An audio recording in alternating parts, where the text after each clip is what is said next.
Welcome to a special good news edition of This Week in the New South Wales Parliament.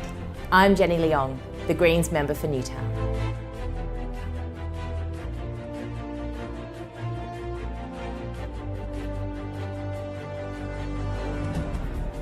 It is true, I've got some good news for you in this update.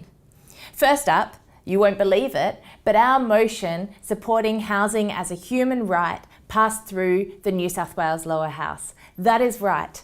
It was supported that housing is a human right and recognised that housing is an absolute priority and must be treated as a priority when it comes to decisions of government.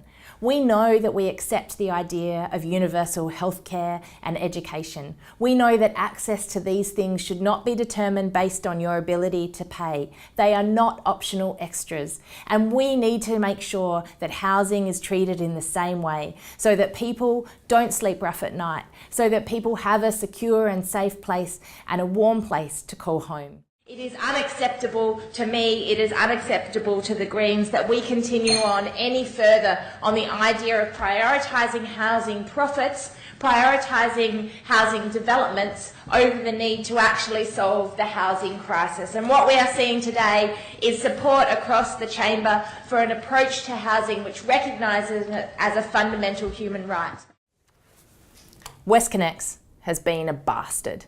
But in actual fact, we have got a win this week. We have secured an inquiry into Westconnex. That's right. After years of community campaigns trying to get attention on the scandals and the horrors of this project, there is going to finally be upper house scrutiny and an inquiry into the disastrous Westconnex. Now, this inquiry has terms of reference which we will share, and we will be urging all of you to make submissions. All of those complaint emails, all of those dramas, all of those concerns you have about the project can be put forward into this committee so that this inquiry can see that this toll road is an absolute disaster. It is fairly rare that on this campaign we get exciting news, but I'm pleased to say that this inquiry will bring a bit of justice and a bit of light and a bit of transparency to a project that has been a disaster. Last week saw an historic bill pass the New South Wales Parliament to provide safe access zones around women's health reproductive clinics and stop women going in to access abortions from being harassed by people on the street. It is a woman's right to be able to seek access to professional health advice in relation to the reproductive choices that she wishes to make.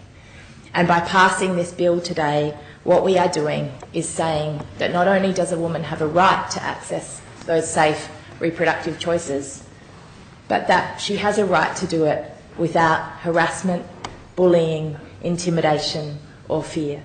Now, this was an amazing debate and an incredible win, but can I say it went long into the night and there was no shortage of old conservative white guys who wanted to have their say. I move amendments numbers 5, 6, 10, 11, 13, 14, 15 and 16, all of which relate to penalties. And that's not all, folks.